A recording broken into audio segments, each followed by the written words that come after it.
up over the right. And then gently you can press that left knee down with the left hand. If you need a little more stretch, you can ease forward with the upper body and then slowly back up to sitting. Usually one side is much tighter. You can't even believe the two sides exist in the same body.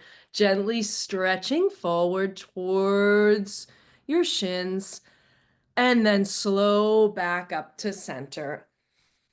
Uncross the legs, sitting tall in the chair. And as I said before, I'm sure many people know and use box breathing.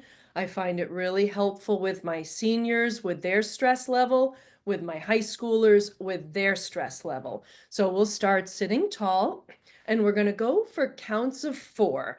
So we're going to inhale for 4, hold the breath for 4, exhale for 4, and then hold the exhale for 4. If you're not too stuffy and you can do it through your nose, it is more relaxing. So we'll start sitting tall, mouth closed if possible. Inhale, 2, 3, 4. Hold the breath. 2, 3, 4. Exhale. 2, 3, 4. Hold the exhale. 2, 3, 4. Inhale. 2, 3, 4. Hold the breath. 2, 3, 4. Exhale. 2, 3, 4. Hold the exhale. 2. Inhale. 2, 3, 4. Hold the inhale. 2, 3, 4. Exhale. 2, 3, 4. Hold the exhale for 4. Last time. Inhale. 2, 3, 4. Hold the inhale. 2, 3, 4. Exhale. 2, 3, 4. Hold the exhale. 2, 3. Release. And breathe naturally. Feel the shoulders dropping down, head right on top of the shoulders. And we're going to finish with the same breath we did at the beginning, with the hands around your upper ribs. So not around the waist where the belly button is, but higher, just under the bust line. As before, see if you have a little more access to movement through the ribs if you relaxed a little bit. Inhale. See if you can expand the ribs. Exhale, feel the ribs slightly contract. Head right up on top of the shoulders. 2 more times. Inhaling, feel the ribs expand, lifting up and out. Exhale, ribs draw in and down. Last time, slow inhale, feet flat on the floor. And exhale. And done. Relax. See if the shoulders feel a little lighter and looser.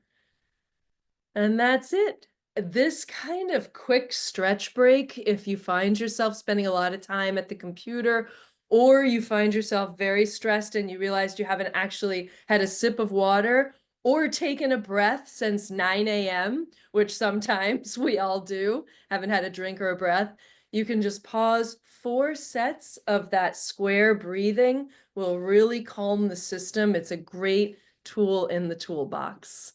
Thank you so much for letting me pop in. It was so nice to see you all. Heather, thank you. That really was needed and appreciated. Thank you. Grateful to have you. All right, I'm going to pass it along to Georgiana.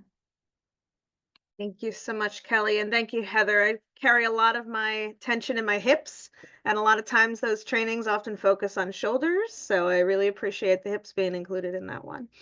So next up, we have our first Voices of Impact presentations.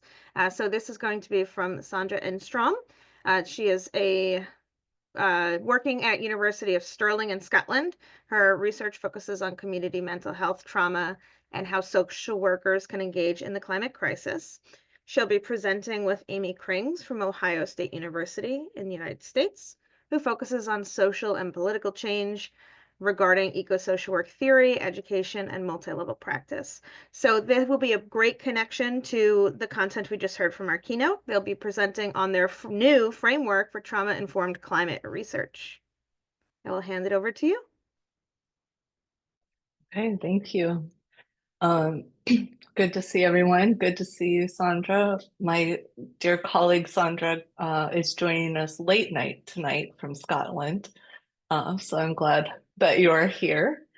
Sandra and I are both grateful to participate in this fifth annual Ecological Justice Symposium. And so we want to give a very sincere thank you to the organizers, including the Institute for Social Work and Ecological Justice at Adelphi, and organizers including Kelly Smith, Georgiana Dolan Riley, and Renee Rockcliffe. So today, the title of our talk is Understanding the Relationship Between Climate Trauma and Social Inertia toward a Trauma-Informed Climate Research Framework. And as Georgiana mentioned, it's based upon a paper that Sandra and I recently had published. Recently had published in the journal Ecopsychology. Sorry, I'm faffing, which is a very I UK. did enjoy that surprise monkey. Okay, so Keep going. we're going to be on the short side today. What we're going to do is divide our time into three parts.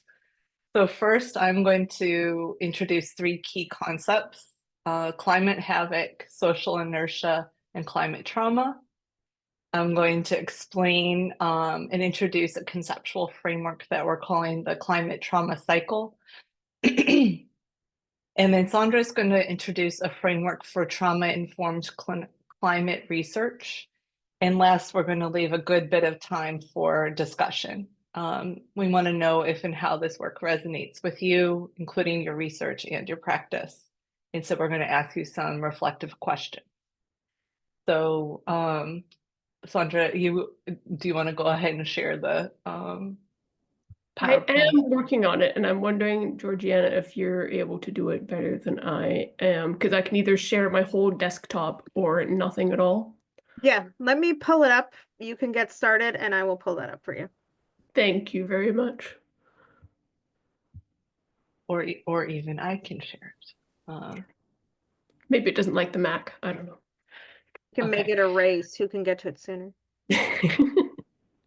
Okay, so I'm just going to start talking, okay? Because actually sometimes I find PowerPoints distracting anyway, so maybe it's fine, right? Okay, so as I mentioned, we're going to introduce three concepts, and before we begin doing that, just to say, although I think we already know this, there's clear evidence that we're experiencing a human-caused climate crisis on a global scale. The level and continuous nature, the breadth and the depth of destruction caused by human-made carbon emissions is pushing the limits of natural systems at a dangerous and a destructive rate. These changes create what is sometimes called climate havoc, including climate-fueled disasters. And some people prefer the term climate havoc to climate change because it specifies the destruction that can come with these changes. So for this talk, we will use the term climate havoc as a reference to the chaotic and unpredictable nature of human-caused climate change. So just to help you paint a picture of what like specifically that can look like, it can include industrial and climate-fueled disasters such as forest fires, floods, tornadoes, hurricanes, typhoons, and extreme heat.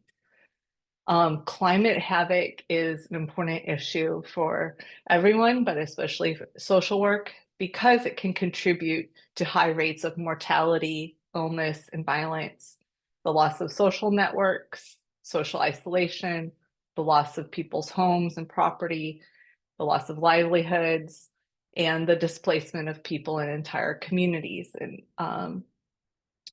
those are issues that certainly resonate with the talk prior to ours. These impacts are they're experienced collectively and disproportionately among people who are already vulnerable, and thus they can reinforce existing racial, ethnic, class, and gender inequalities. Okay, so climate havoc even though it is extremely destructive, there's oftentimes a hesitancy or an inability to respond to these sorts of events in meaningful and transformational ways that target the root causes of climate havoc. So despite the broad breadth and depth of impacts, at times we collectively struggle to respond to the root causes of climate change. Rule and Norgard call this the interrelated cultural, institutional, and individual processes that inhibit climate action, social inertia. And this inertia and its associated lack of action matters because without changes to social policies and practices, it's likely that climate change and all these negative impacts that come with it will only worsen. So you can see there's a reciprocal relationship where climate trauma can lead to social inertia can lead to additional climate trauma. There needs to be some sort of intervention. So the third term that I want to share with you is called climate trauma. Sandra and I point to climate trauma as one reason for a lack of action, and even at times a dissociation related to climate change. So just to kind of explain how we're conceptualizing climate trauma, we know that broadly traumatic events take many forms. They can be acute, they can be long-term. They often stem from an unexpected event that is outside of a person's control. It can leave people feeling powerless or intensely fearful and threatened. Sometimes they can change how people see themselves and see the world. For this study, we were especially interested in cultural trauma rather than individual trauma because it's based on identity, ethnicity, or culture. And so we argue that climate trauma is increasingly a form of cultural trauma. Here we go. So why do we argue that climate trauma is a form of cultural trauma? Well, it results in a collective wounding. It has the potential to change our very idea of ourselves. So for instance, after experiencing some sort of climate trauma, our collective understanding of ourselves, even as a species, can change. And in some cases, it can result in maladaptive coping behaviors like dissociation. So we become locked in a perpetual cycle of flight, fight, or freeze. Okay, so keeping those three concepts in mind, Georgiana, if you don't mind going to the next slide, please. So for us, we think for social work, an important intervention point has to do with shifting beyond social inertia into social action. And one way to do that, one pathway forward in terms of doing that, is understanding the emotional, social, and physical impacts of climate change and the breadth of effects that they have on individuals and communities' ability to cope, prevent, resist, respond, adapt, and mitigate climate-fueled disasters. We think that understanding is a first step towards dismantling entrenched social inertia toward climate action. Our idea is that we want to identify and normalize these feelings so that individuals and communities are better equipped to build new systems of care and mutual aid necessary for both healing and transformative social and political action. So something I want to emphasize here is our intent when thinking about climate trauma is not to pathologize eco-emotions, including anxiety and grief. And we also don't intend to suggest that the solutions to climate trauma ought to be individualized. Instead, we see that identifying these emotions and thinking about them more structurally and holistically, as we said, as a first step towards both healing as well as transformation. Georgiana, if you don't mind advancing the slide. Okay, so for us, we think this is sort of a visual depiction of how these three concepts sort of currently fit together. So there's a cyclical reinforcing relationship between climate havoc, climate trauma, and social inertia, whereas climate havoc, which, as we said, includes climate-filled disasters, adds to the prevalence of individuals and communities experiencing trauma-related symptoms. Among other impacts on humans in the wider ecosystem, the climate crisis causes mental and physical harm, which further diminishes the capacity for social action. And then that lack of action, of course, only contributes to a warming planet and more climate-filled disasters, thus reinforcing the cycle. Georgiana, if you don't mind advancing it. And so Sandra is now going to introduce for you a climate trauma-informed research framework, just as a potential point to do three things. One is support climate researchers and practitioners who are doing work to address climate change. Two, to support communities with whom we work and with whom we're part of, especially as they shift away from dissociation and social inertia and towards system-wide transformation. And then the third goal is to promote social change as it comes to climate action. So Sandra, I think you're going to introduce that framework now. I am. And Georgiana, next slide, please. Sorry about the faffing earlier. Yeah, so we worked on developing this research framework, but we couldn't have done it without the previous work done by Isabel and Voith and their research around helping professions, so social work and nursing specifically, and just trauma-informed research within those professions. So we looked heavily at the work that they've done, and we put the climate angle and lens onto that. And so there's key trauma-informed principles that I don't want to make too many assumptions, but hopefully are not anything too drastically new for a lot of you. But we'll go through some of that. But some key things are, safety, transparency, choice. Choice is a big one. Empowerment, trust, power considerations, reliability. There's a strong reflective component to it, which I think comes quite naturally to those of us in social work. But for people that look at this framework and look at this potential usage of it, they may not come with a reflective background. That might be something quite new for them.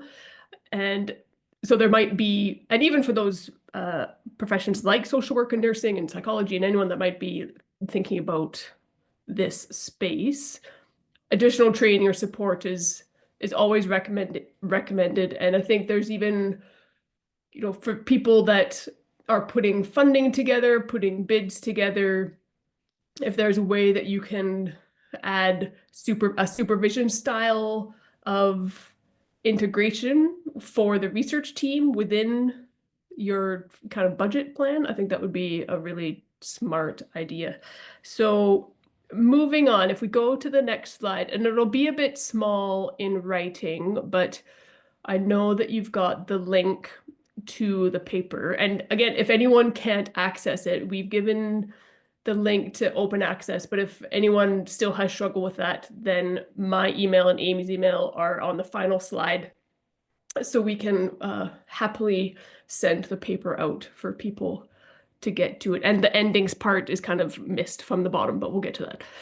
So looking at the different kind of key stages of research, but for anyone that's not in research, which is absolutely fine, obviously, this can also just be around project development and project working.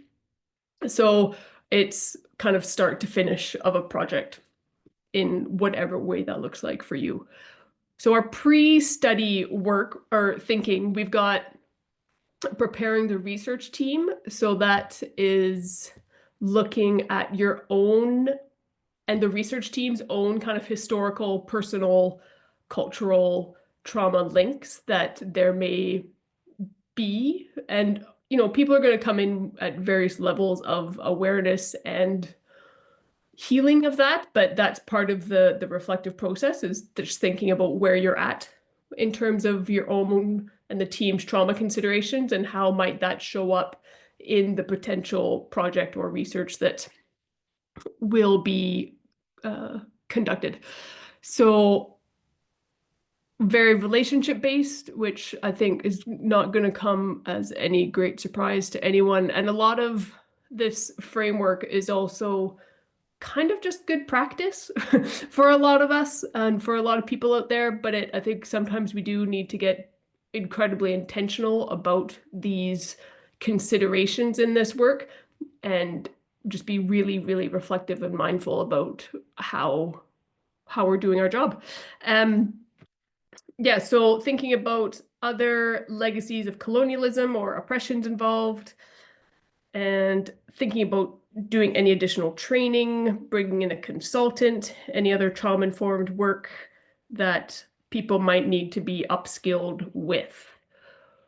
So the overall study design: how is physical and emotional safety ensured at every stage? What power relations are at play, and being mindful of that and being really aware of what that looks like within your context. What is communication like? And it's not just, well, not just, I mean, language is obviously a very important part of communication. But it's what translation is needed. Do you need bigger fonts? Do you need easy read? Are there other ways to communicate what you're trying to say there? And are any specific perspectives being imposed? Is there any risk of engagement fatigue? So if you're working with a group or community that's maybe, in this context, maybe they're quite often in a climate havoc space. Do they get researched every year, or are they heavily involved with other projects? And do we need to be mindful of engagement fatigue there?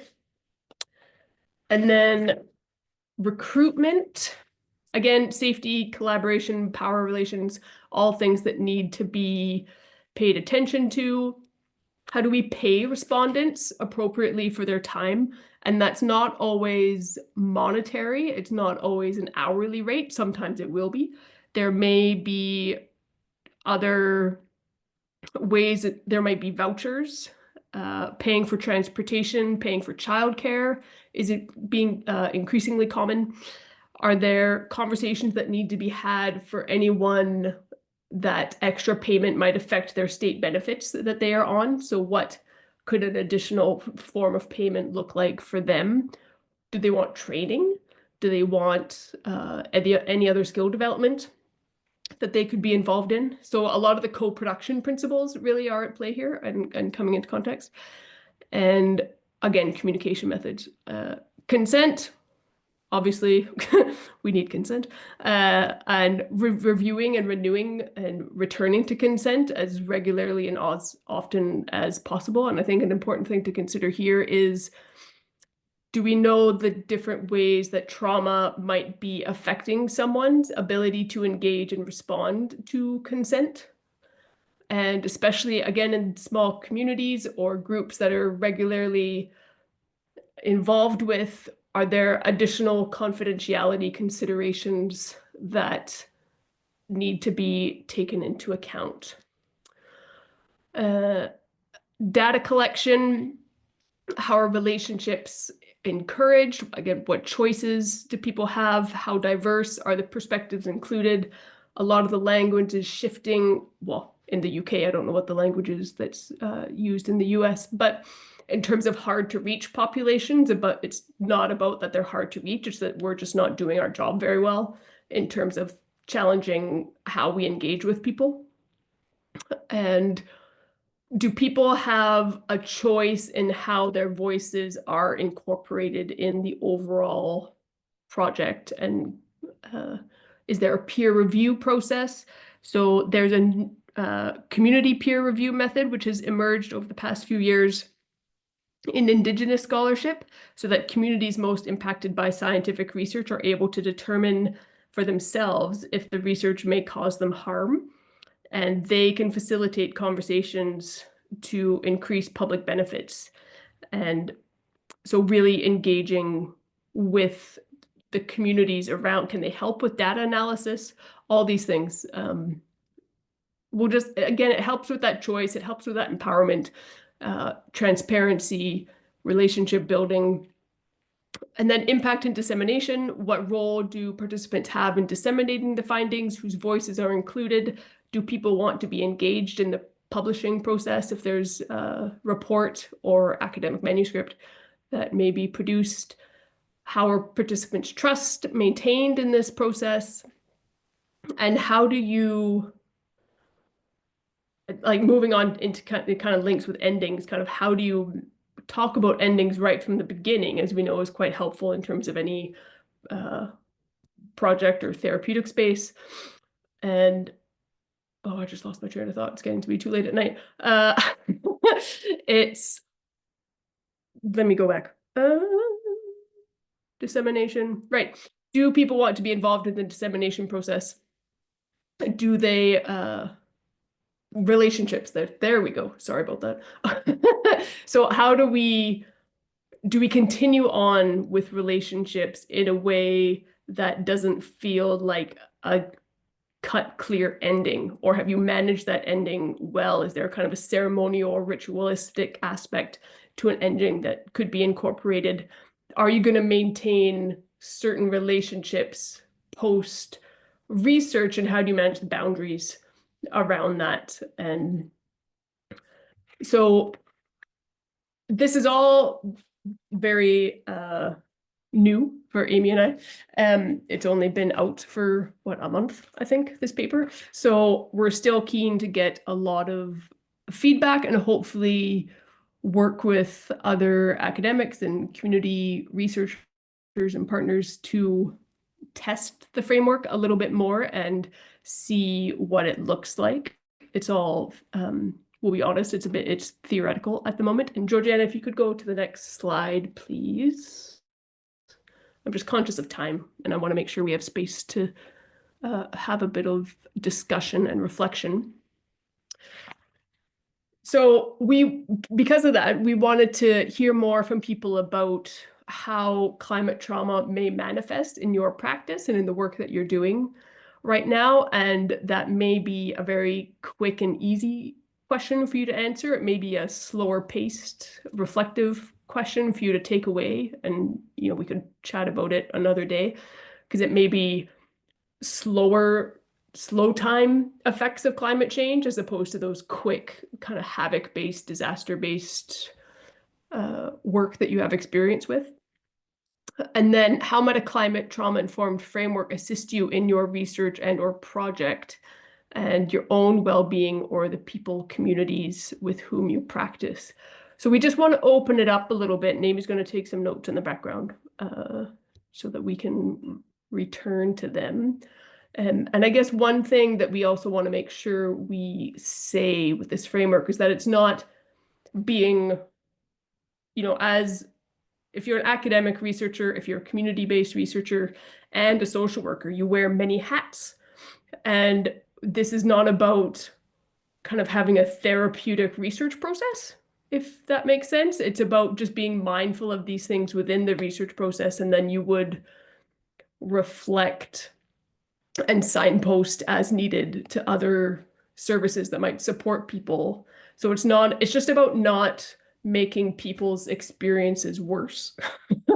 So we're not trying to heal anyone with this framework. We're not trying to, go through any type of start and finish outcomes around people's kind of emotional well-being in a therapeutic sense. It's about, can we make sure that we do no harm as researchers and people that engage with these communities than perhaps they've already experienced.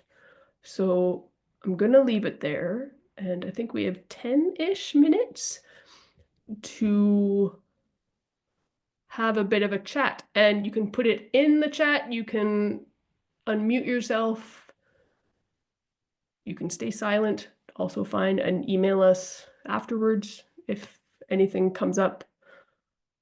You can never engage with this framework again if you don't want to. It's like just room for food for thought. Yeah, thanks, Sandra. So it may take people just a moment. For some of you, I suspect it's a really quick thought. Climate trauma, yes, that relates to folks who have been displaced from their home community, or maybe work with folks that have experienced a disaster like a wildfire. And for others of you, you might never put those two words together. Either you're more familiar with trauma than climate, or climate than trauma. So that might bring up questions about why. And then there may be folks that are more familiar with slow violence. Like for me, I've tended to work around environmental injustices related to like toxins and contamination. So actually, Georgiana, because she has the slides, will be taking notes. So it looks like we've got several comments in the chat, but fewer folks wanting to come off mute. Yeah, Amy, I'm wondering if you want to, if you're comfortable, of course, you can either type or unmute yourself to say a little bit more around your question, because climate issues, I suppose, could be any number of things. Oh, you're talking about not a different Amy. Gotcha. Oh, yes, sorry, not Amy. Yes, gotcha. Green. Amy B. Brandwin. Yeah. And then there's another. I'm gonna take a minute to read your comment, Emery.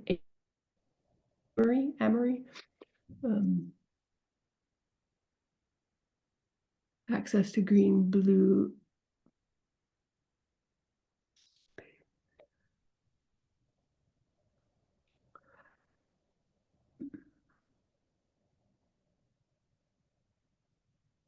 Do you think, Yes. like, so, sorry. Amory. Georgiana, no, go ahead, Amy. Anne-Marie, and Amy, would any of you feel comfortable coming off of mute and saying a little bit more? Georgiana, would you mind stopping the share for a minute so we could see other folks? That would probably be great for this minute. Awesome. Yeah. If folks want to come off mute, you're welcome to do so. This is super interesting comment, especially because I'm not in the US, so I feel like I'm going to learn a lot. I am going to say, I'm going to give a quick answer to Hello? Amory, and I'm going to, sorry, Amy, I saw that you just unmuted yourself, but I'm just going to give a quick answer to Amory. There is research around, and it came out of New York, one of the big storms that hit New York, that they were coincidentally already studying pregnant women, and they saw the impact of the stress of whichever storm it was. I can't remember which one. And then longitudinally, the change in which children had anxiety and ADHD, I think. If you want to email me later, I can find you that article because I have it in a different presentation. So yes, in terms of the epigenetic and stress and pregnancy and climate link, because we know stress during pregnancy affects birth, obviously, but this was specifically related to climate stuff. So yeah, email me and I will send it to you. Okay, sorry, Amy B. Okay, thank you. So I have clients who are very liberal politically, and due to the current administration in the United States, their views on climate change are not they're not in agreement with my clients. So they feel a sense of responsibility, but not knowing what to do. living in New York, the tri-state area, New York, New Jersey, Connecticut, where things are happening, but just donating money without a sense of community, what other options would you recommend?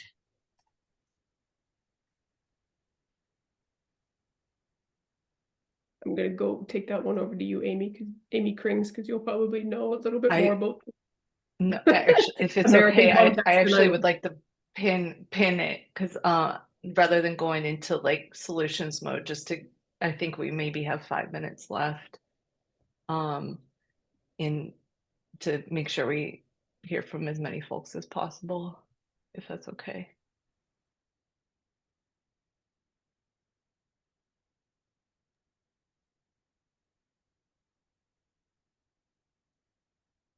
I would like to say something. I do research on social workers and disasters, and my background's in emergency management. So what I love thinking about this is that this idea around climate trauma really humanizes the research, particularly when we're thinking about social workers and disasters, and it helps shift that focus from response and logistics and and all of those things that are super important, but really helps us pay attention to the emotional and psychological and systemic tolls on people, which is always something on climate related events, which was always something in my work that it doesn't always get a lot of playtime when you're in the weeds of the work. So I can appreciate this lens for thinking about things, for talking about things, for writing about things, for researching things. I really appreciate it.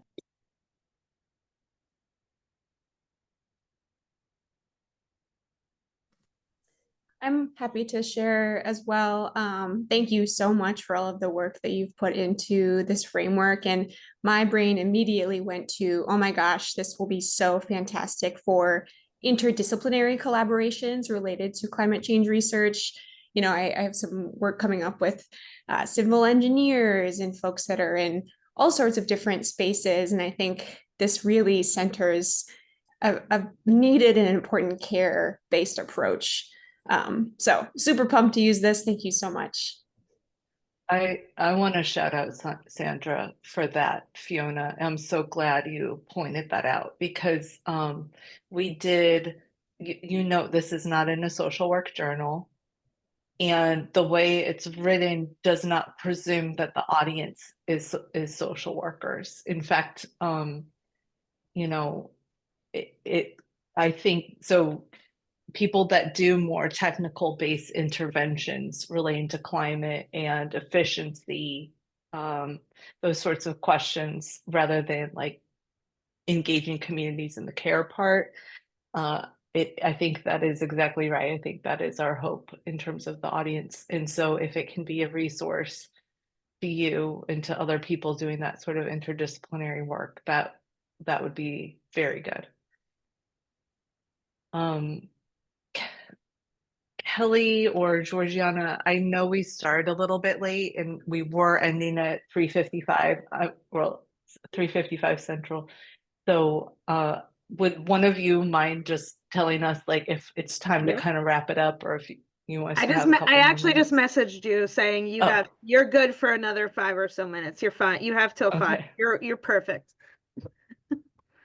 Awesome. Okay, there's a couple more questions in the chat.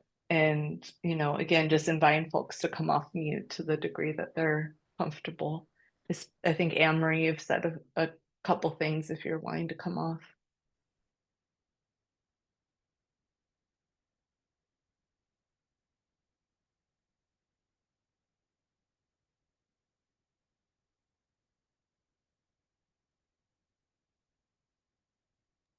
All right, Anne-Marie says, thank you, but no thank you. Okay. Linda, Nancy.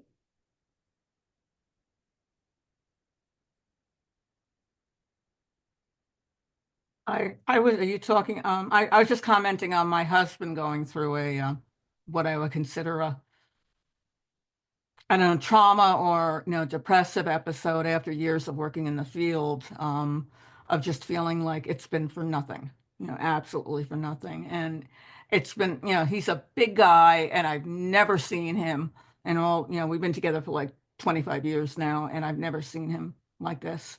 And it is totally related to the climate change. The climate change deniers, really, they're to blame. But yeah, it's been very hard for him, very, very hard. And I imagine there's a lot of other people, in the field who are going through the same thing. This is Nancy. I responded to Linda's comment because my husband has been an academic researcher for over 40 years in environmental research. So all the sources for money that the academic people have relied on are dried up. And it's just that there's such a framework for complex environmental research that's being thrown away. PhD people take years to get their research underway, and now that it's being destroyed, that's just incredibly difficult to Yeah, even. people, yeah. My husband tonight is going to he was asked by a business association to go to a meeting in Yorktown Heights, which is talking about having a community solar project put in. And the anti-solar folk have been very successful in turning up a usually fairly progressive population in Yorktown. It's an upscale area in Westchester. Yeah, it looks like the project's gonna not happen. Just because of rhetoric and stupidity. Yeah, Jamie Smith has a comment. Yeah, just thank you for the presentation. And, so I'm thinking about like, how does climate trauma manifest in my practice? Thinking about my clinical practice, my work as in the role of educator and then researcher, and interestingly, like in my clinical practice, I work at a community mental health practice space. Like I have very few clients who like it's that climate stuff is on their radar. And so, sometimes it comes up when I'm kind of contextualizing, experiences that they're having that may seem individual, to kind of expand that to consider larger systems or systems of oppression. And the ways that's interconnected to climate, right? But really being mindful that I'm not hijacking that, right? And going in this direction that I want to go, but just kind of bringing that into consideration. And that often it's more in these spaces that, we're talking about climate justice, we're talking about that big picture. And it also struck me that, I'd love to consider this as a framework for my proposal that I'm writing right now. But someone was talking about like the hopelessness of those that are doing this work, and kind of the idea of hospicing. We had the first presentation looking at bereavement, right, and care and relations of care, and I'm appreciating right now hospicing modernity, Vanessa Machado de Oliveira, and some of the gesturing towards decolonial futures work. And that's where my research, right, to go is looking at like, what is meaningful action and how are people caring and sustaining each other in, doing this work. Those who have this, view of like, okay, here's the situation, climate havoc, appreciate that one as well. And that was new to me, hearing climate havoc. And looking at like the bigger picture and like the big ship that is not turning, that's one way of looking, right? And how do we also hold that context while looking at, the local actions and the ways that we are being in community with each other and loving each other and fighting together and singing together and crying together and doing all the things. So like it's really expanding and holding all of those things is of particular interest. But those questions strike me as like really relative to which context we're working in as social workers, because it can be, in my clinical work, not so much, doesn't come up very often. And in the classroom, I have more power to kind of bring that up in challenging learners. In research, very much aligns with where, where I'm thinking and practicing. Thank you. Sorry, that was long-winded. Yeah, thanks, Jamie. That's what, like we said, that's what we wanted. And Jamie, what I would be curious about, and actually, Renee, I wonder if this relates to some of your dissertation research. I, I wonder if there was a large climate field disaster, Jamie, in your region. I suspect it probably would come up more. So, some of it might be clinical versus meso macro. Some of it might be place-based. You know, I don't know if what you think about that, but I think about like the LA wildfires. I suspect clinicians in LA are hearing about climate traumas in a way that they might not have prior to that, for instance. But we're at time and questions for the future, right? I think if we were to end, I think one of the most important questions, though, is to remember that that cycle is not inevitable. There are that shift towards social inertia. We want to learn more about shifting people away from social inertia and through care, through trauma-informed care, getting into the social action part. And some of the things that you just mentioned, Georgiana, including mutual aid, collectivism, social action, and more. Yes, thank you. Yeah, go ahead. I really appreciate it. I apologize for the technological issues, but we got it up and running, and I think that was a wonderful conversation that really took us from our keynote into kind of how we can actionably apply strategies that will resolve these issues, or do what we can in the face of these issues, because most likely in our lifetime they will not be fully resolved, but we have to keep moving and keep doing something. So, Renee, I'll hand it over to you. Thank you so much. And Georgiana, let me remove your spotlight. So thank you so much. This has been such a meaningful conversation all day. I mean, we could really keep going. We started with grief and we're ending today talking about voting. So I'm pleased to welcome Nathaniel Stinnett. Nathaniel, all our speakers' bios have been shared with our participants today, so they've been well versed on who you are, but we really do welcome you to the space, and I will turn it over to you. Great. Thank you, Renee. And thank you, Georgiana and Kelly and Sandra and Amy for the little bit of your discussion that I just caught, and to everybody for welcoming me to this really, really cool symposium. I am not a social worker. I am not a climate or environmental researcher. I'm a political hack. I run an organization called the Environmental Voter Project that identifies people who care deeply about climate and the environment who don't vote. And then we use behavioral science informed messaging to get them to vote. Now, even though I'm going to be talking a lot about politics, my hope is a lot of this stuff that I'm going to present can inform your work. And I do just want to mention it will also be completely nonpartisan. All right, with that, I am going to start by sharing some slides here. All right. So if you're at all like me, you kind of like to know what's coming. So here is a little preview of how I'm going to present some information right now. First, I think it's so important to understand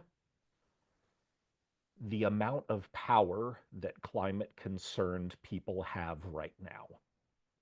Because obviously the amount of worries and problems and environmental injustice we feel is directly related to the amount of political power we have in the climate movement. Then I'm going to move on to how that fits into the broader electoral scheme and why voting is not just important because it can impact the outcome of particular elections, but is actually much, much more important than that. And why our society really, really does devalue non-voters. Then I'm going to touch on some of the work we do at the Environmental Voter Project. Amy from New York had asked a question recently about, what can people do to get involved and make a difference? and this is one option. And then I'm going to go into some of the specific reasons why voting consistently and being consistently a part of the political process might be able to help you with your clients. And then, if you're interested, maybe some calls to action and ways for people to get involved in our work, but also other people's work. All right, let's jump in. One of the biggest reasons we do not have consistent environmental leadership in this country is that there are just too few voters who care deeply about climate and the environment. Now, this is an exit poll from the 2020 presidential election. So this is about 4.5 years ago. But people who voted in the 2020 presidential election, only 4% of them, 4%, listed climate change or other environmental issues as their top priority. Now, if we fast forward to the election that took place last fall, it was a little bit better. 7% listed climate change as their top priority. But as I can tell from some of the shaking heads that I see here, we all know that ain't nearly enough. That is nowhere close to being enough to drive policymakers to lead on climate and the environment. Now, some of you might be looking at this data and thinking, oh gosh, that's so weird, Nathaniel. Like I'm used to seeing polls that say, you know, a majority of Americans are pro-environment, a majority of Americans want to address climate change. And that's not wrong. But I want you to think about how Americans view addressing the climate crisis as kind of like a mile wide and an inch deep. Lots and lots of Americans would prefer local, state, and federal action to address the climate crisis. But almost none of them prioritize it. Almost none of them list it as a top priority and actually vote and get politically engaged on it. And this is a real problem for a few reasons. And I promise, don't worry, this isn't going to be all doom and gloom. But I think it's important to define a problem before we jump into some of the solutions and why it's important for us. So the reason it's such a problem when so few voters prioritize climate and the environment is, first, boy, does it make it hard to elect good climate leaders, right? But second, and this is less well understood and rarely thought about, even when we do elect good climate leaders, we all know it isn't like they can then just snap their fingers and get everything they want done, right? No, they still need to pick and choose how to spend their political capital, and they ain't going to spend it on a thing that only 7% of voters list as their top priority. And so another reason why it's so important to increase the number of people who care deeply about climate and the environment who vote is not only does it impact elections, but it impacts what the people who are ultimately elected feel like they can spend their political capital on. And then finally, here's the third reason why it's so problematic that too few voters list climate and the environment as their top priority. And I'll be honest with you all. I would love you all to remember me. I would love you all to remember the Environmental Voter Project. But if there's going to be one thing that you take away from my brief time with you here today, let it be what I'm about to say. Who you vote for is secret. But whether you vote or not is public record. I'm going to say that again because it's so important. Who you vote for is secret, but whether you vote or not is public record. Okay, so why is that important for what I'm discussing now? Because campaigns don't care about non-voters. They only care about voters. So let's take an example here. Let's say that that Renee, after giving me this wonderful introduction, went back to planning her gubernatorial run. Renee's going to run for governor, everybody. And for better or for worse, Renee, you've hired me to be your campaign manager, okay? So let me tell you all what the Renee for Governor campaign does during their very first meeting, because it's the first meeting that takes place in any campaign. We look at public voter files. Remember what I said, you can't forget. Who you vote for is secret. Whether you vote or not is public record. So Renee's running for governor. We sit down in a conference room, we open up our laptops, we look at public voting histories, and we see, oh, okay, here are a whole bunch of people who aren't even registered to vote. Forget them. Here are some people who are registered to vote. Okay, oh, but it looks like they've never cast a ballot before. Forget them. Here are some people who do vote. Oh, okay. Oh, but they only vote in presidential elections, not midterm years when Renee's gubernatorial election is. Oh, okay, here are some people who vote in gubernatorial elections. We're definitely going to target them. And these people over here even vote in local elections, so we'll target them too. And not to be too creepy about it, guys, but we literally know these people by name and street address. And all Renee wants to do is get more votes than her opponents on a Tuesday in November. So how could she afford to spend all her time and money talking to people who we know, because it's public record, don't vote? This is the process that every campaign goes through. And what that means is campaigns usually, not always, not if they've got tons of time and tons of money, but usually end up only talking to likely voters, people who have a history of voting in that election. And if they're only going to talk to those likely voters, well, who do you think they're going to poll? Not the non-voters, not the ones who have a history of not showing up. With all due respect, who cares what they think? They don't get to choose whether Renee's going to win or lose her election.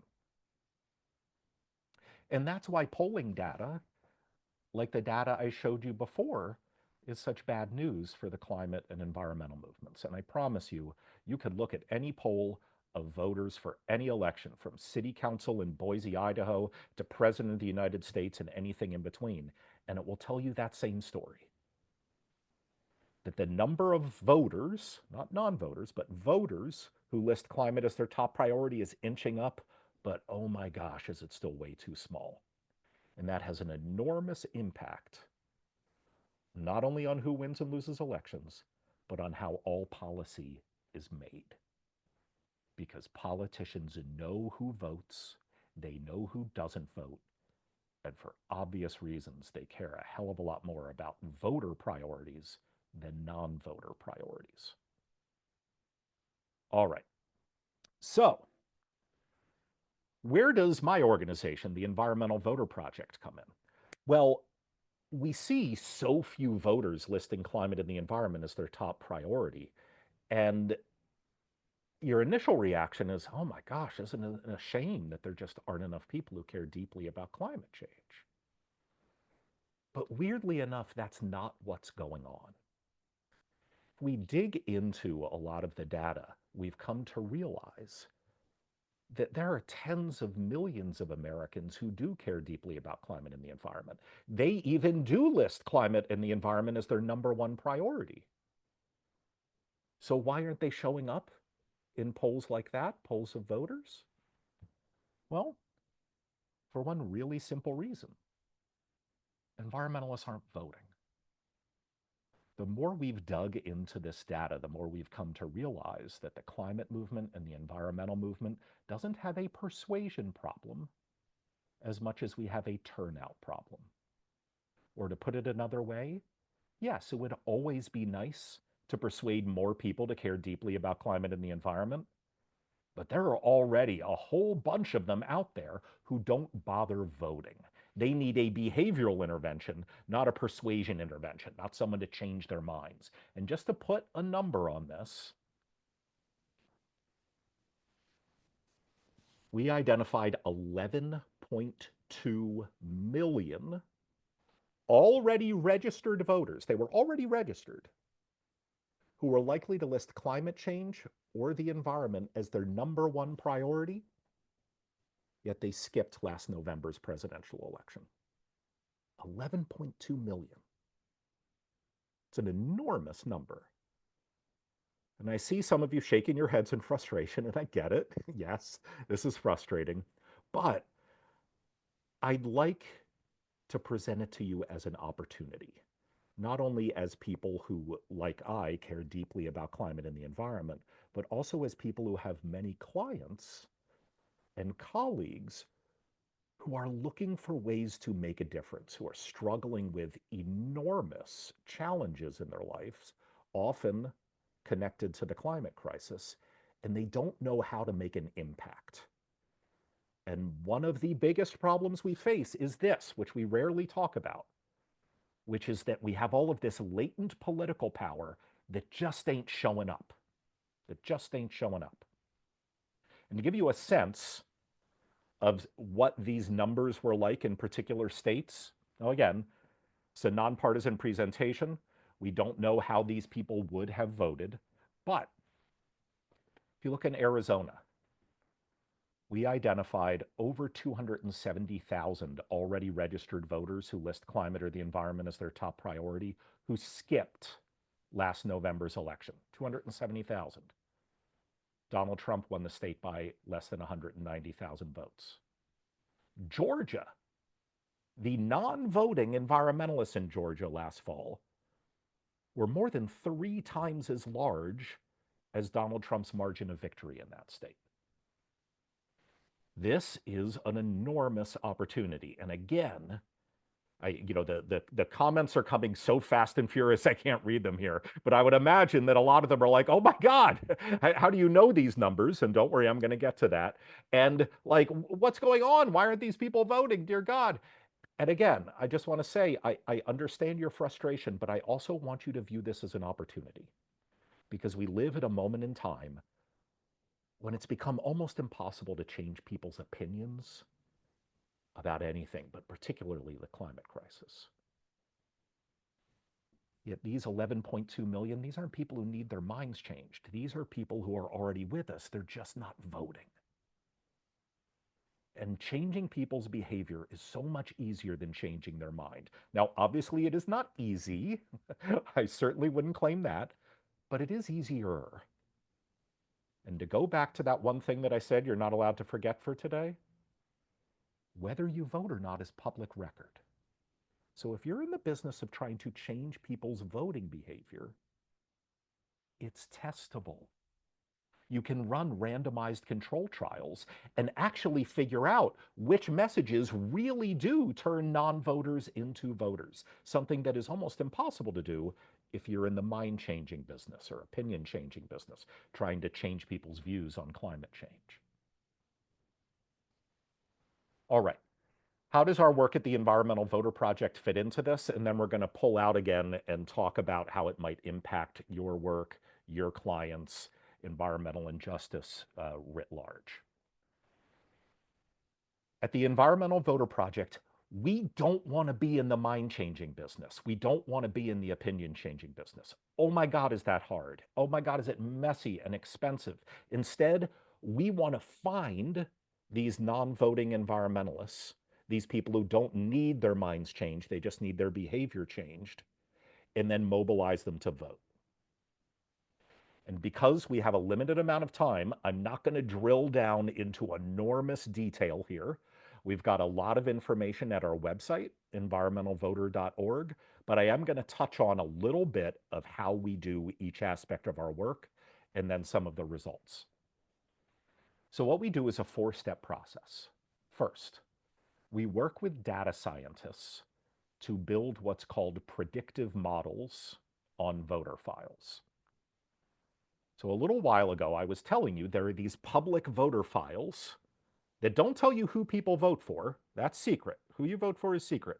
But they do say, okay, Mary Ann Smith at 123 Main Street voted in last fall's general election, but not last year's local election. They tell you who votes in which elections. What we then do is we run enormous polls using these voter files. Huge, huge polls. Only asking people one question, and that is, what's your number one most important political priority? We're polling more than 10,000 people per state. These are huge. But once we isolate all the people who say, oh yeah, climate's my number one priority, we can then find those people on these voter files and start working with data scientists to figure out, okay, who are these people? Who are the 1,000 people in Pennsylvania who just told us climate's their #1 priority? What do we know about them? What voter file data do we have? What other publicly available data do we have? And we can extrapolate off from that and try to find other people like them. And it's a long, iterative process where when we think we've found another person like them, we test that assumption, and then we test another person, and then another person. But at the end of it, what we're able to do is assign a score to every single individual voter in a state voter file, telling us how likely they are to not just care about climate and the environment, but literally list it as their #1 priority over all other issues. And this might sound like a convoluted process, but this is how all sophisticated political campaigns now target voters. It's by assigning these individualized scores to them and then testing the accuracy. This is how we came up with those numbers of how many climate first registered voters skipped the last presidential election. Obviously, we didn't have a full conversation with every single American, but we were able to build a highly accurate model telling us which individuals are the most likely to list climate as their top priority. Test and retest that model, and then look and see which of them voted and which of them didn't vote. Okay, so that's the first step. We individually identify all these non-voting environmentalists. And remember, these are people who, like, you shake them awake at night and they're going to scream climate change. They're just not voting. And so that means we can go to step 2, mobilization. And now we can afford to be completely agnostic with our messaging, right? We don't need to even talk about climate or the environment. We just need to get their rear ends out the door on election day. We could talk about chocolate chip cookies if that was the best way to get them to vote. And what we do is we work with now well over 7,000 volunteers to canvass, call, send postcards to these voters. We as a staff also do direct mail and digital ad campaigns, all using tested messaging that's been proven to increase turnout. And I'll get into this in a little bit. But the testing that we use is randomized control trials. This is another benefit of it being public record who votes and who doesn't vote. We can set aside control groups, send particular messages to our targets, and then after the election, see if we were able to increase turnout. It allows us to be really, really precise and cutting edge with our turnout messaging. Step 3, habit reinforcement. You don't need to be a behavioral scientist to know if you're trying to turn a non-voter into a consistent voter, and if you're trying to address this problem I mentioned at the beginning, well, you can't change someone's habits by only talking to them once every 2 years when there's a big, sexy federal election going on. It's not how it works. Just like you can't help someone eat healthy by only telling them about their nutrition once every 2 years, or you can't tell someone to get in shape by only going to the gym every 2 years. No, we use every election as a behavioral intervention opportunity. We're going to be active in over 400 elections this year in our 21 states. Not because all of them are important for environmental policymaking, many of them aren't, but rather because they're all important for changing people's voting behavior. We never want an election to pass us by, even if it's a library trustee election, without using it as an opportunity to build up these people's consistent voting habits. And I'm going to get into in a little bit why this is so important, not just politically, but also for the mental and other types of health of our neighbors and many of your clients. And ultimately, step 4 is our goal. We want to change the electorate. We know that nothing motivates a politician more than the prospect of winning or losing an election. So they always go where the votes are. It's just the brutal arithmetic of how democracy works. Either you go where the votes are, or you don't get to be a politician anymore. And so our goal at the Environmental Voter Project is to dramatically increase the number of those votes that are climate first voters. If we can do that, we will dramatically increase the number of people who run for office leading on climate, and we will scare the bejesus out of people who are climate deniers, because every politician wants to win, and they're always going to go where the votes are. Very briefly, I'm going to get into some of our results and then jump into how I think this all connects to a lot of your work. To give you a sense of what we did last year, we were in these 19 states. We're now in 21, and I'll show you the two additional ones that we expanded into. And we communicated with 3.9 million unique individual voters, all of whom were likely to list climate and the environment as their top priority, and we could tell from their voting history they were unlikely to vote in last fall's elections. We made an enormous number of calls, almost 9 million calls, all from volunteers. We knocked on a bunch of doors all around the country, sent almost 500,000 postcards. We as a staff ran huge direct mail and digital ad campaigns, and we got incredible results. I'm going to tell you the two ways that we measure our impact. The first is what I referenced before, randomized control trials. Very briefly, this is how randomized control trials work in the context of our work, electoral work. Let's say we identify 1 million unlikely to vote environmentalists in Texas. What we do not do is immediately start messaging them with all this behavioral science informed messaging to get them to vote. No. Instead, before talking to a single one of them, we randomly divide them into two groups. A treatment group, those are the people who are going to get our messaging, and a control group, the people who are not going to get our messaging. Then election day happens. And remember, I will now say it for like the 6th time. Who you vote for is secret. Whether you vote or not is public record. So a few months after election day, we can see on public voter files how many of the low propensity environmental voters in our treatment group voted and compare it to how many of the low propensity environmental voters in our control group who voted. And by doing this, we are able to isolate what our sole impact was on turnout while controlling for all outside variables. Let's say it was pouring rain in Houston and that depressed turnout. Well, we've controlled for that because there are roughly the same percentage of Houston residents in our treatment group is in our control group. As long as this initial separation process was truly random, we've controlled for that.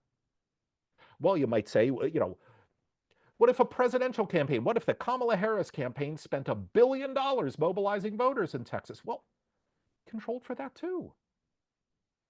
Unless they hack into our system, decide to only target people in our treatment group and nobody in our control group, we've controlled for those outside variables. This allows us to isolate not only what our impact is on turnout and prove what our difference was and what would not have happened were we not doing these campaigns, but it allows us, as I alluded to earlier, to test particular messages. Just over the last 4 years, we've mobilized voters in close to 1,000 elections, and we probably increased turnout at all of them. But probably isn't good enough for us. And a lot of the elections were really small, so it was tough to get what's called statistically significant results, results that we could be confident weren't due to random occurrence. But in many of them, in 2021, in 22, in 23, and 24, these randomized control trials showed that we were solely responsible, with statistically significant results, for boosting turnout among these climate-first voters by as much as 1.8 percentage points in the general election last fall, as much as 3.8 percentage points in other statewide elections, and as much as 5.7 percentage points in local elections. Those numbers might not sound big to you, but they are everything in politics. Ask Kamala Harris or Donald Trump how big a deal 1.8 percentage points is, and they'll tell you. It's everything. The second way that we measure our impact is over the long term, because remember, we're trying to build up the number of consistent climate voters. So remember, we start, voting histories are public record. We obviously target a lot of these specific non-voting environmentalists, and we tag them. We tag them. Whether they vote, whether they don't vote, they are tagged in our database and we track them over multiple elections. We now have worked for almost 8 years. And we have been tracking these people all along, and we've continued communicating with them until they've become consistent voters. Only then do we feel, okay, they don't need mobilization work from us because they've already become good voters. Well, since starting our small proof of concept in the city of Boston back in 2015 and 2016, we have now communicated with almost 12.8 million unique individuals, all of whom care deeply about climate and the environment and are awful voters, or else we wouldn't be talking to them, right? Well, as of about 6 weeks ago, when we last made this measurement, we could see in voter files that almost 2.2 million of them are now voting so consistently that they voted in their most recent federal election, their most recent state election, and even their most recent local election. You could be running for city council, you could be running for dog catcher, and you would look at the voter file and you'd say, oh, yep, that person's going to vote. Got to go talk to them and figure out what issues they care about. This is the metric of which we are most proud. Now, this is different from the previous metric, the randomized control trial. We can't claim that we're solely responsible for turning 2.2 million non-voters into super voters. In fact, we most definitely are not solely responsible for that, unlike the randomized control trials, but we're pretty darn responsible. Nobody else is involved in hundreds and hundreds of elections each year like this. Okay. We've been getting lots of great attention for this combination of data science and behavioral science. I'm not going to get into all of those plaudits, but I do want to highlight how this is important, not just because we all like to have the right kind of politician win elections. There are enormous benefits to being a consistent voter.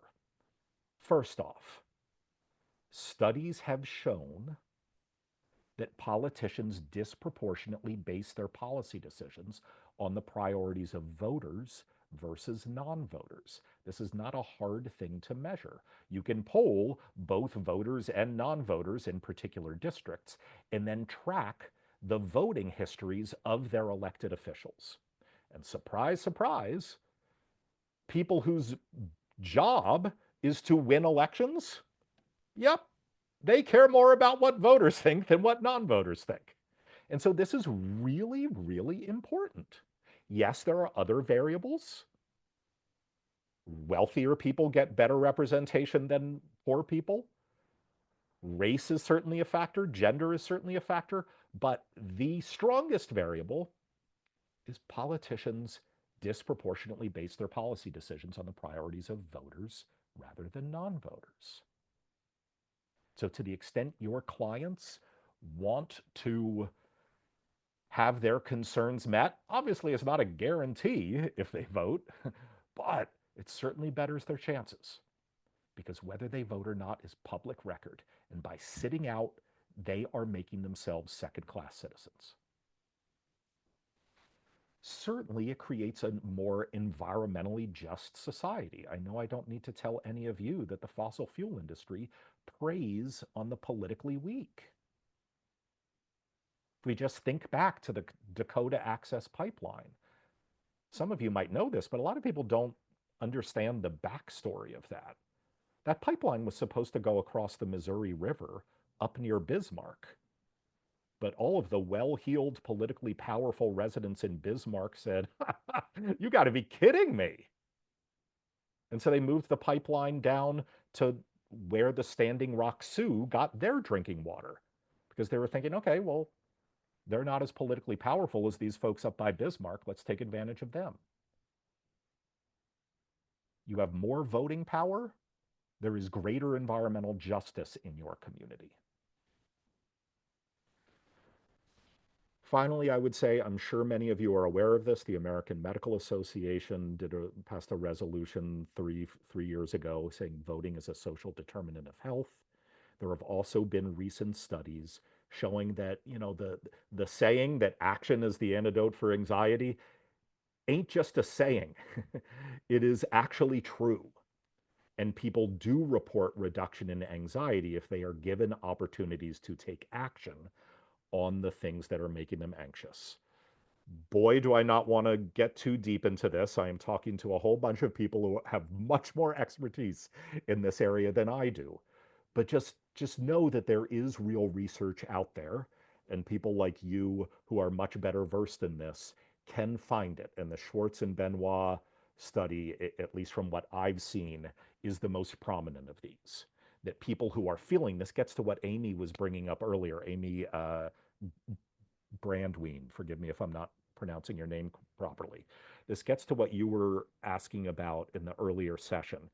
If there are people who are anxious about the climate crisis, but also the current sort of political climate, no pun intended, and they are looking for ways to take action, well, you're not just being nice to them by giving them this outlet.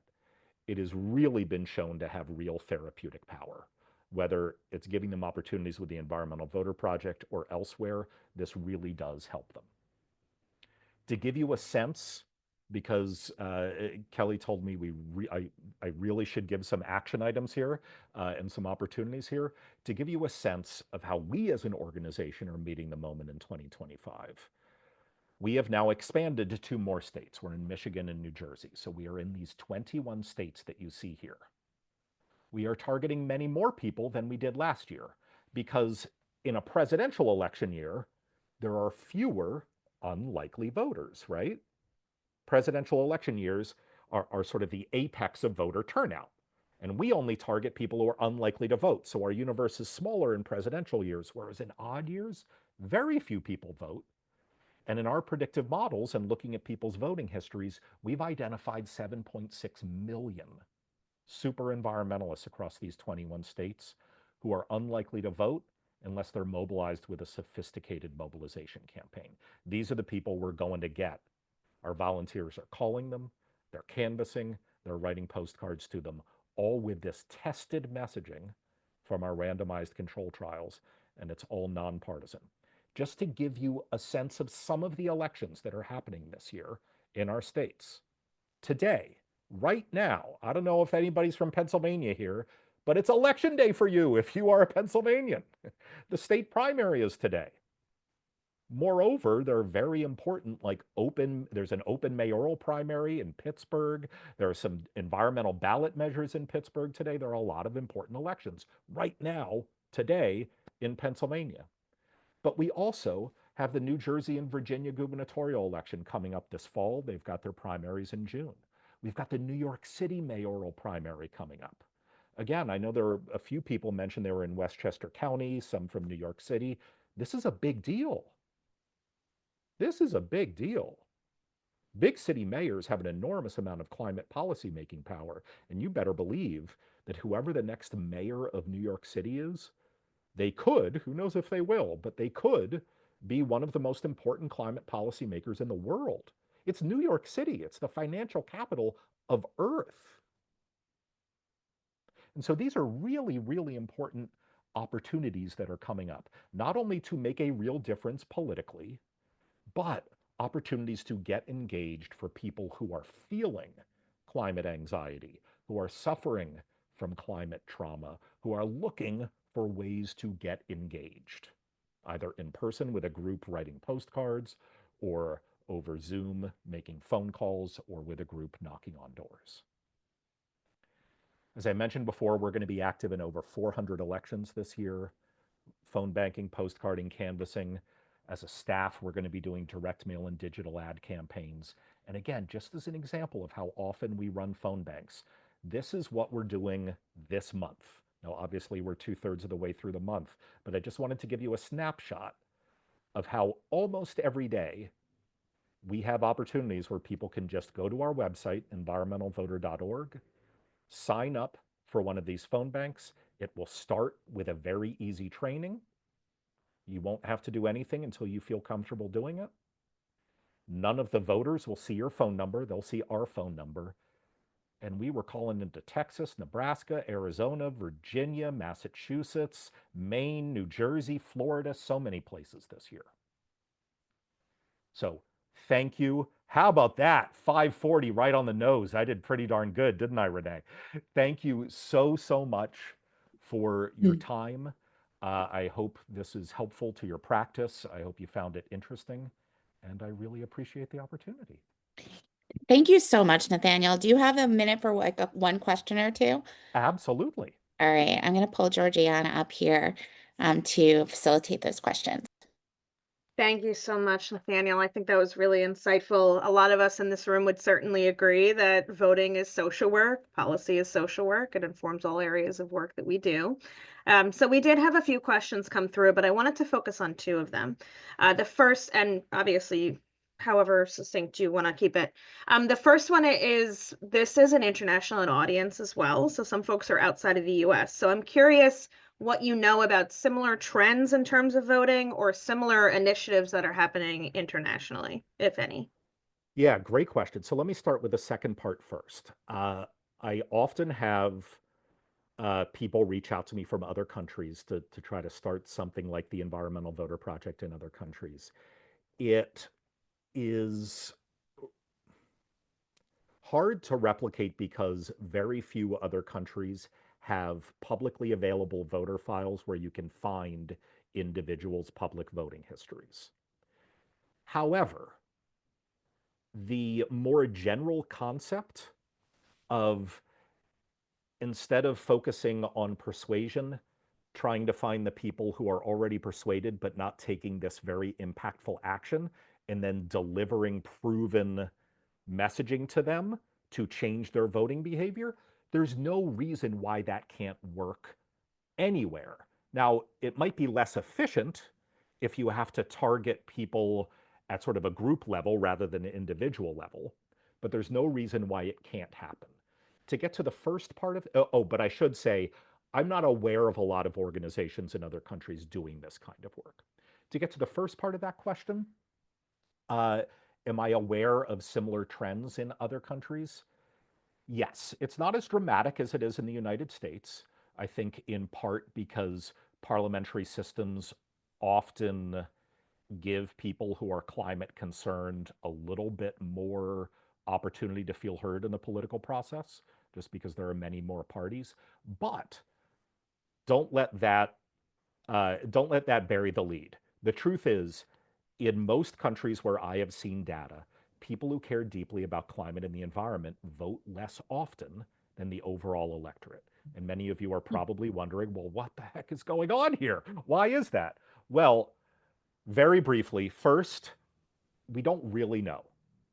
Social scientists are very good at figuring out how to get people to do things. They're not very good at figuring out why people don't do things, right? You ask people why they don't do something, all of this response bias ends up ruining all your data, and it's very hard to tell. But what we do know is this. One, people who care deeply about climate and the environment are disproportionately young. Young people tend not to vote. But that's not the entire answer, because even if we just look at young people, the ones who care deeply about climate and the environment vote less often than other young people. And what we're pretty sure is going on there is, for decades, we have been conditioned to view environmental problems and the climate crisis as personal behavioral problems rather than systemic political problems. We've been conditioned to think that, you know, the fossil fuel industry might be part of the problem, but gosh darn it, if we could just all get our houses in order, if we could just all overcome our guilt and carrying around these plastic water bottles, then we would solve it. Exactly. And not only is that objectively false, but boy, does it devalue political action. And if you think about it, you would never hear someone who cares about reproductive rights talking that way. You would never hear someone who cares about gun violence saying, well, instead of political action, how about I just buy fewer guns myself? No way. Yet the fossil fuel industry has conditioned us to ignore the coal-fired power plant and instead worry about our water bottles. Yeah, thank you. And that leads into kind of the second question as well. There was a question regarding how do you account for corporate money and kind of more of the capitalistic side of politics, which I think would Great. apply internationally as well. Yeah, great question. There is no doubt that the political marketplace is warped, right? It's warped by corporate money and it's warped by gerrymandering, right? This is not a perfectly efficient, fair marketplace. However, as awful as corporate money is, and dear God, do I want to get it out of politics, I think it's important to always remember, well, why is it so powerful? It's so powerful because they create PACs, they create independent expenditure committees, and spend money trying to get voters to support a particular type of politician. It always comes down to the voters. Now, yes, corporate influence in politics is nefarious, it is awful, and is usually lined up against the goals of the environmental movement. So don't get me wrong. I hate how powerful corporate influence is in politics, but it always comes down to the voters. And so, yeah, we might not have as much money as the Exxons and the Chevrons and the US Chambers of Commerces of the world and things like that. But at the end of the day, they are only successful if they convince enough voters to vote the right way. So we need to do sort of an end run around that. We don't have as much money as they do, but there are tens of millions of already persuaded dyed-in-the-wool environmentalists out there who just aren't voting. And if we can get them engaged, not only will they feel like they have more agency over a lot of the things that are worrying them, but they can have real political power and make real change. Thank you. Yeah, when you just said that, I kind of reframed it in my brain as kind of counter messaging, which is a real concept that, social work and public health intersection kind of talks about.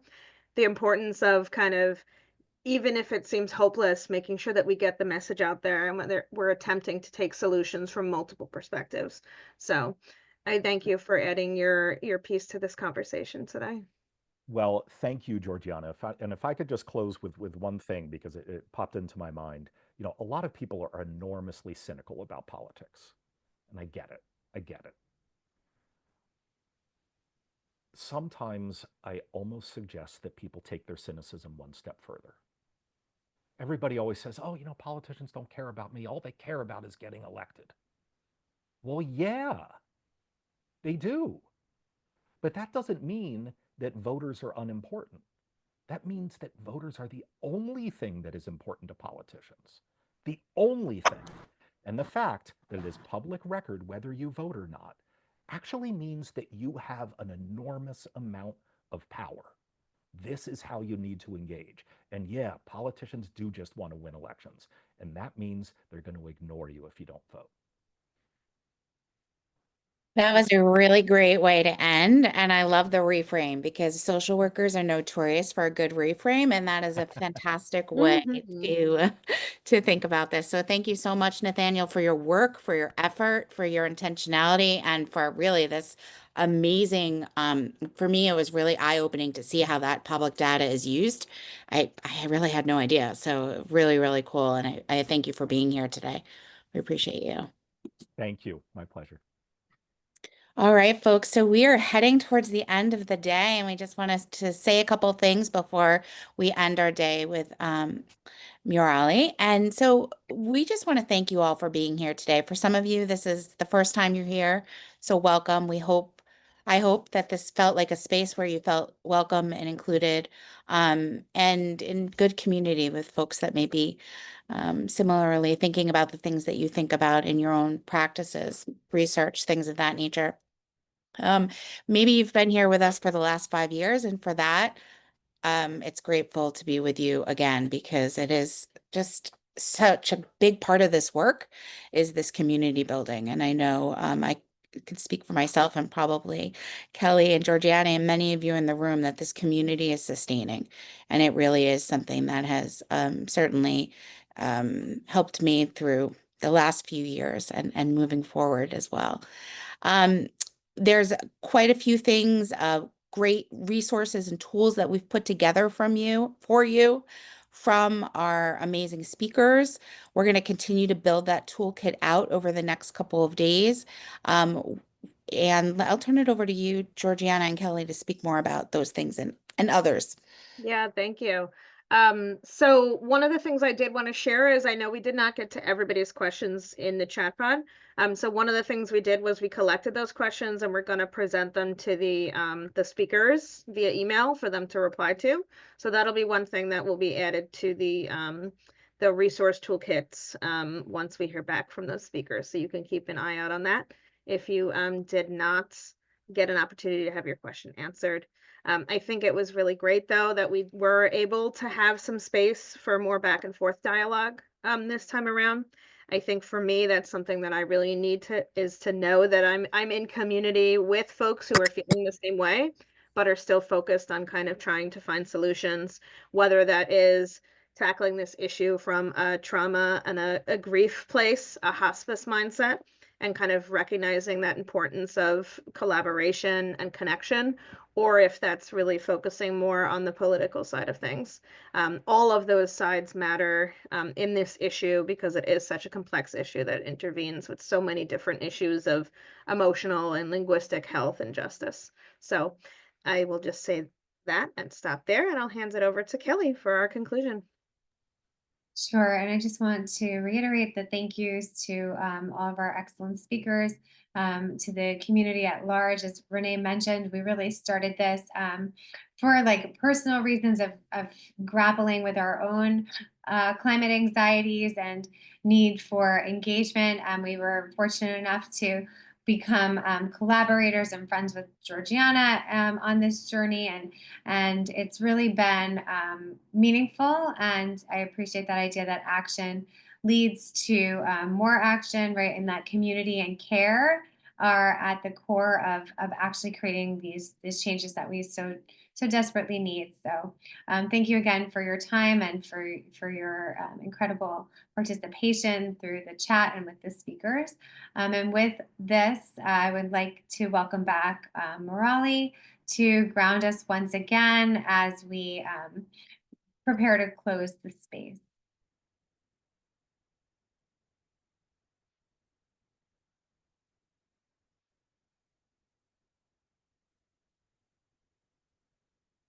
Oh, Kelly, I was attending the whole session and I took 10 pages of notes, the old fashioned way. And my head also expanded a little bit, and I think it was wonderful, Kelly. My hats off to all the organizers and the presenters, It is very sensitive. We need to keep going. Thank you. And now I'm going to take 3 minutes. Just, I want you to close your eyes again and just do a self-realization of what you went through it today, the last 3 hours. And I want you to take 3 deep breaths like I did before and get rid of all the carbon dioxide or the negative thoughts from you by inhaling 3 and holding it, counting 6.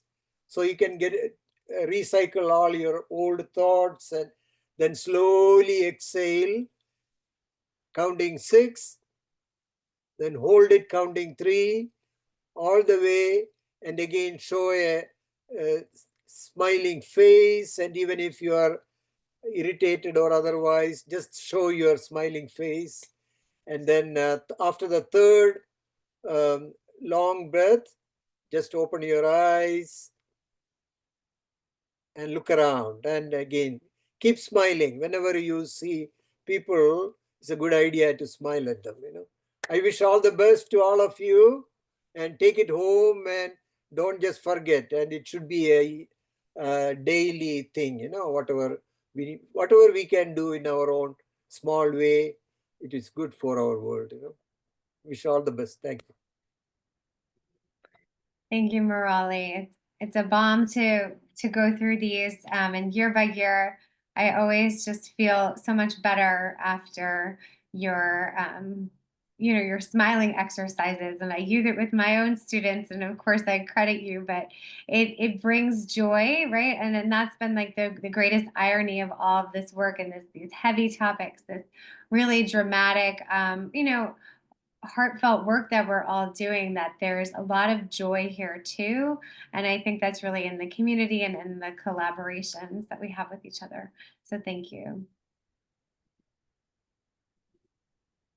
And that brings us to the end. Thank you so much, Murali, for closing us out today. That brings us to the end of the day. It's been a pleasure being with you all. Georgiana just put a ton of resources right there in the chat, but don't stress out if you're saying there was so much there and I got none of it. We're going to get you it all. Don't worry about a thing. So don't you worry about anything for the rest of the day. The things will all come to you through the magic of technology. Appreciate each and every one of you and your practices and your work, coming here today. And thank you to my co-chairs, Dr. Smith and Dr. Georgiana Dolan Riley. I love working with you both, and this has been a true joy. So take care, everyone. Thanks, everybody. We hope to see you again soon. Thank you. Think of us as a playlist. Bye. Thank you. It was wonderful. Thank you. Thank you so much, Graciela. Thank you. It's good to see you again, Graciela. I'm gonna play some music on our way out. Yeah, put the playlist back on. I'm so happy about that playlist. Great joy already. Thank you, everybody. Skip ahead a few songs. All right, I gotta get on the other side. I've been playing that all day. Eating in. Well, now it's giving me all the ads.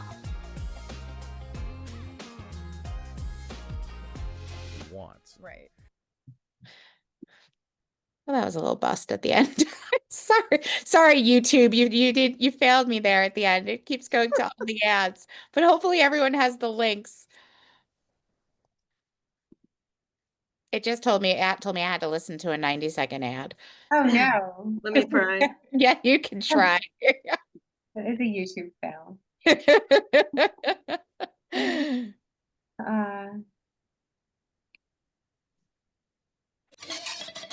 നീർനിലങ്ങളിന്നടിമയാരുടമയാര് നിലങ്ങളായിരം വേലിയിൽ തിരിച്ചതാര് തിരിച്ച വേലിയിൽ കുലം മുടിച്ചതെത്ര പേര് മുതുകുകൂനി തലകൾ താണുമിനിയും എത്ര നാള് നീർനിലങ്ങളിന്നടിമയാരുടമയാര്